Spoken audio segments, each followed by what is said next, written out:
వైఎస్ఆర్సీపీ ముఖ్య నేతలకు ఏమైంది? వాళ్ళు ఏమైపోయారు? ఎక్కడ కూడా ప్రజా సమస్యల మీద స్పందిస్తున్నటువంటి దాఖలాలు కనిపించటల్లా. అన్నీ జగన్మోహన్ రెడ్డి గారే చూసుకోవాలా, లేకపోతే అన్నీ పేర్ని నాని గారే చూసుకోవాలా, లేకపోతే అన్నీ అంబటి రాంబాబు గారే చూసుకోవాలా? ఇలా కొంతమంది వ్యక్తులకే పరిమితమైతే మిగతా వాళ్ళు సుప్తావస్థలో ఉన్నారు, ఇన్యాక్టివ్గా ఉన్నారనేటువంటి మెసేజ్ ప్రజల్లోకి వెళితే వైఎస్ఆర్సీపీ ఎలా పుంజుకుంటుంది? మీకు ఒక ఆలోచన ఉంటే ఉండొచ్చు. చంద్రబాబు నాయుడు గారు 2 సంవత్సరాల పాటు బయటికి రాలేదు, చంద్రబాబు నాయుడు 2 ఏళ్ల పాటు హైదరాబాద్లో దాక్కున్నాడు, చివరి సంవత్సరంలోనే అంతా హడావుడి చేశాడు, ఆయన అధికారంలోకి రాలేదా అని చెప్పేసి మీరు అనుకుంటున్నారేమో. కానీ చంద్రబాబు నాయుడు గారిది పెద్ద గొంతు. చంద్రబాబు నాయుడు గారు అబద్ధాలు చెప్పటంలో పెద్ద పేటెంట్ ఆయనకి ఈ ప్రపంచంలోనే నెంబర్ 1 అబద్ధాల రాయుడు అని కూడా పెట్టొచ్చు ఆయనకి పేరు. అబద్ధాన్ని కూడా గట్టిగా కన్నార్పకుండా అబద్ధాన్ని చెప్పగలిగేటటువంటి వ్యక్తి. ఆయన చెప్పినటువంటి అబద్ధాలను నమ్మించడానికి అతనికి మీడియా సరంజామా ఉంది. కానీ వైఎస్ఆర్సీపీ ప్రజల్లో తిరగాలి, ప్రజల్లో మాత్రమే విశ్వాసాన్ని కలిగించాలి. ఆ పరంగా వీళ్ళు చర్యలు తీసుకుంటున్నట్టుగా నాకైతే కనపట్ల. ఎందుకంటున్నానంటే ఈ మాటలన్నీ కర్నూలులో చంద్రబాబు నాయుడు గారు మాట్లాడినప్పుడు ఏకంగా ఏది మహిళలకి ఇస్తామన్నటువంటి 1500 నెలకు, అంటే 18,000 రూపాయలు సంవత్సరానికి, నీకు 18,000 నీకు 18,000 అని రామానాయుడు గారు చెప్పింది కూడా బాగా వైరల్ అయింది కదా. దాన్ని ఏకంగా ఎత్తేస్తాను అన్నాడు. ఎత్తేస్తాను అంటే ప్రజల్లో ఇప్పటికప్పుడు స్పందన రాదు. ప్రజలలో స్పందన రావాలంటే రాజకీయ పార్టీలు ప్రజల్ని ప్రేరేపించాలి. ఎక్కడో అదే కర్నూలులో మాత్రమే వైసీపీ బయటకు వచ్చి ర్యాలీ చేసింది. కానీ అదే ర్యాలీలు మిగిలిన 25 జిల్లాలలో ఎందుకు చేయలేదు? చేయాలి కదా. చాలా పెద్ద సమస్య అది. దాదాపు 1,50,00,000 మంది మహిళలకు శటకోపం పెట్టినటువంటి తీవ్రమైనటువంటి నిర్ణయం, ప్రజా వ్యతిరేక నిర్ణయం. అదేవిధంగా ఏదైతే మహిళలకు 3,200 కోట్ల రూపాయలు సంవత్సరానికి ఖర్చు పెట్టి 0 టికెట్ పైన ఉచిత బస్సు ఇస్తానన్నాడో అది కూడా వైఎస్ఆర్సీపీ పోరాట ఫలితమే.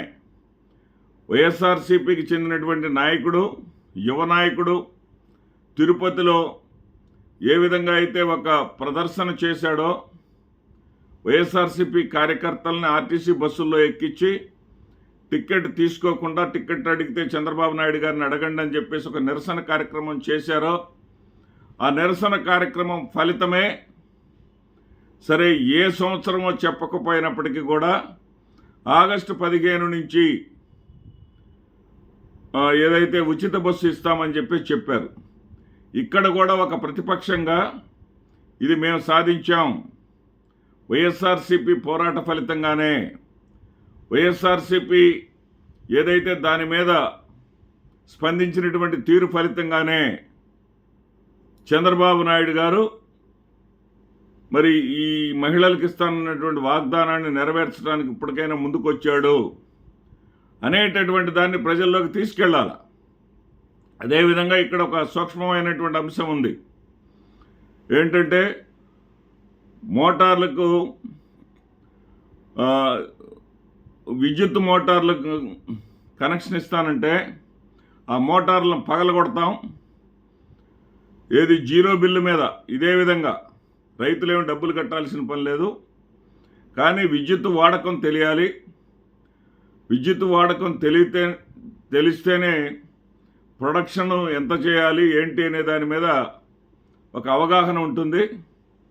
అప్పుడు ఆ వ్యవస్థ సవ్యంగా సాగుతుంది అని చెప్పేసి జగన్మోహన్ రెడ్డి గారు రైతులకు మోటార్లు బిగిస్తామంటే మోటార్లను బద్దలు కొడతాం, పగల కొడతాం అని గొడవ చేసినటువంటి తెలుగుదేశం పార్టీ ఇప్పుడు అదే విధానాన్ని అనుసరిస్తూ ఉంది. అక్కడ నోరెత్తలేదు. మా విధానాన్నే మీరు అనుసరిస్తున్నారని వైసీపీ వాళ్ళు ముందుకొచ్చి చెప్పిన దాఖలాలు లేవు. అంటే పేర్ని నాని గారు చెప్పుండొచ్చు, కానీ వైసీపీ వాళ్ళు ఎక్కడికక్కడ మండల స్థాయిలో, జిల్లా స్థాయిలో, మండల స్థాయిలో చేయాల్సినటువంటి అవసరం ఉందా లేదా అనేది నా యొక్క అభిప్రాయం. మరి ఇప్పుడు ఆర్టీసీలో కూడా ఆయన చేస్తుంది అదే. టికెట్ ఇస్తాడు, మహిళ ఎక్కిన తర్వాత టికెట్ ఇస్తాడంట. టికెట్ ఇస్తే 0% ఆక్యుపెన్సీ ఇప్పుడు 69% ఉందంట. ఆ టికెట్లు కానీ మహిళలకు కానీ ఉచితంగా ఇచ్చేటట్టయితే 94%కి పెరిగేటటువంటి అవకాశం ఉంది. అంటే ఏదైతే ఈ 25% పెరుగుతుందని చెప్పేసి ఆలోచిస్తున్నారో, ఈ 25% మేరకు 3,200 కోట్ల రూపాయలు సంవత్సరానికి మేము ఖర్చు పెట్టుకోవడానికి సిద్ధం అంటున్నారు. ఇక్కడ ఏంటంటే సూపర్ 6లో భాగంగా ఉన్నటువంటి ఈ అంశాన్ని కేవలం పెన్షన్స్ ఇచ్చేదానికి ఒక నెలకయ్యేటటువంటి ఖర్చు ఎంతో ఉందో దానికన్నా కొంచెం ఎక్కువ మాత్రమై సంవత్సరం మొత్తం అయిపోయేటట్టుగా చేస్తూ ఉన్నారు. దీని విధి విధానాలు ఎలా పెడతారు, దాని ఏంటి అని చెప్పేసి ప్రశ్నించాల్సినటువంటి బాధ్యత ప్రతిపక్షానికి ఉంది. వైఎస్ఆర్సీపీ వాళ్ళ అదేమి చేయట్లా. అయితే వైఎస్ఆర్సీపీ వాళ్ళని పచ్చ మీడియా కానీ, తెలుగుదేశం పార్టీ కానీ, కూటమి పార్టీలు కానీ ట్రాప్లో పడేసినాయి అని చెప్పేసి ఇక్కడ నేను అంగీకరించాల్సి వస్తుంది. ఆ ట్రాప్లో మీరు పడవద్దు. జగన్మోహన్ రెడ్డి గారిని వాళ్ళు ఏమీ చేయలేరు. జగన్మోహన్ రెడ్డి గారిని అరెస్టు ఒకవేళ చేస్తే భస్మాసుర హస్తం నెత్తి మీద పెట్టుకున్నట్టే. వాళ్ళు జగన్మోహన్ రెడ్డి గారిని అరెస్టు చేస్తే వైఎస్ఆర్సీపీ నెత్తిన పాలు పోసినట్టే. దాని గురించి ఏ విధమైనటువంటి చర్చలు వాళ్ళు పెట్టుకున్నప్పటికీ కూడా దానికి సమాధానం చెప్పుకుంటూ దాని ట్రాప్లో మీరు పడవద్దు. ప్రజా సమస్యలను దృష్టిలోకి తీసుకెళ్ళండి. జగన్మోహన్ రెడ్డి గారు ఎక్కడ కూడా అవినీతికి పాల్పడలేదు.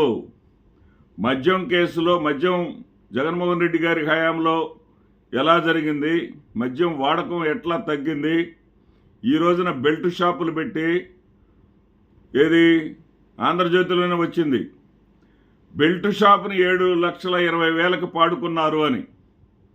అంటే రాష్ట్రం మొత్తం కూడా బెల్ట్ షాపులు ఏ విధంగా రాజ్యం వెళ్తుంది, ఏ విధంగా అక్రమ సంపాదన చేస్తూ ఉంది కూటమి నేతలు. బెల్ట్ షాపుల్లో నీకింత నాకింత అని బీజేపీ వాళ్ళు, జనసేన వాళ్ళు, తెలుగుదేశం వాళ్ళు ఏ విధంగా పంచుకుంది రాష్ట్ర ప్రజలందరూ అసహ్యించుకుంటా ఉన్నారు. వీటినే బలంగా ప్రజల్లోకి తీసుకెళ్ళండి. అన్నీ జగన్మోహన్ రెడ్డి గారి దగ్గరుండి చూసుకోరు. జగన్మోహన్ రెడ్డి గారు బయటకు వచ్చినప్పుడు మాత్రమే మీరు కూడా కదలి వస్తామంటే అది కరెక్ట్ కాదు. వైసీపీ శ్రేణులారా, ప్రజాస్వామ్యంలో మనం ఉన్నాం. ప్రజాస్వామ్యంలో ప్రజల పక్షాన ఎవరైతే నిలబడతారో, ప్రజల పక్షాన ఎవరైతే పోరాడతారో వాళ్ళ వెనకే ప్రజలుంటారు. వైఎస్ఆర్సీపీకి బలమైనటువంటి నాయకుడు ఉన్నాడు జగన్మోహన్ రెడ్డి గారి రూపంలో.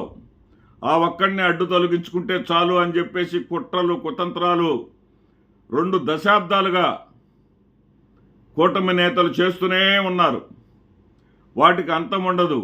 వాళ్ళు కొనసాగిస్తూనే ఉంటారు. ఎందుకంటే జగన్మోహన్ రెడ్డి ఒక్కడు లేకపోతే వాళ్ళు ఇష్టం వచ్చినట్టు ఇష్టారాజ్యంగా చేసుకోవచ్చు. ప్రజలకి ఒక నాయకుడు, మరొకటి నాయకుడు ఉండడు అనేది వాళ్ళ ఉద్దేశం. కానీ ఆ జగన్మోహన్ రెడ్డిని ఎలా కాపాడుకోవాలో కూడా ప్రజలకు బాగా తెలుసు. ఆ ప్రజలకు జగన్మోహన్ రెడ్డి గారికి మధ్య మేమున్నామని వారధిగా గట్టిగా నిలబడాల్సిన వాళ్ళు వైసీపీ కార్యకర్తలు, నేతలు, అదేవిధంగా వైసీపీ అభిమానులు అనేటటువంటి విషయాన్ని ఈ వీడియో ద్వారా నేను చెప్పదలుచుకున్నాను. వాళ్ళ ట్రాప్లో పడవద్దు. టీడీపీ ఛానళ్ళు ట్రాప్లో మీరు పడవద్దు. జగన్మోహన్ రెడ్డి గారు అధికారంలో ఉండగానే వాళ్ళు ఇంటర్కి కూడా పీకలేరని. ఇప్పుడు నేను చెప్తున్నా, జగన్మోహన్ రెడ్డి గారు ఎక్కడ కూడా ఏ తప్పు చేయలేదు. మద్యం విషయంలో ప్రజలకు మేలు చేశాడే తప్ప కీడు చేయలేదు. పిచ్చి పిచ్చి బ్రాండ్లు తీసుకొచ్చి ఇప్పటికే వేలాది మంది ఈ పిచ్చి మందు తాగి చనిపోయినటువంటి పరిస్థితి. ఇలాంటి దుర్మార్గపు పనులు జగన్మోహన్ రెడ్డి గారు చేయలేదు. ప్రజలకు అన్నీ తెలిసొస్తుంది. ఇలాంటి సమయంలో ప్రజల పక్షాన మీరు ఉండి పోరాడాల్సినటువంటి అవసరం ఉంది. సూపర్ 6లో ఆడబిడ్డ నిధిని ఎగ్గొట్టిన విషయాన్ని బలంగా ప్రజల్లోకి తీసుకెళ్ళండి. మహిళలు ఇప్పటికీ కూడా అంతర్మదనం చెందుతూ ఉన్నారు. చంద్రబాబు చేసినటువంటి మోసాన్ని గురించి ఎక్కడికక్కడ మహిళలు మనోవేదంతో ఉన్నారు. ఆ మహిళలకు మేమున్నామనేటటువంటి భరోసా వైఎస్ఆర్సీపీ శ్రేణులు ఇవ్వాల్సినటువంటి అవసరం ఉందని చెప్పేసి ఈ వీడియో ద్వారా మీకు తెలియజేస్తున్నాను. నమస్తే.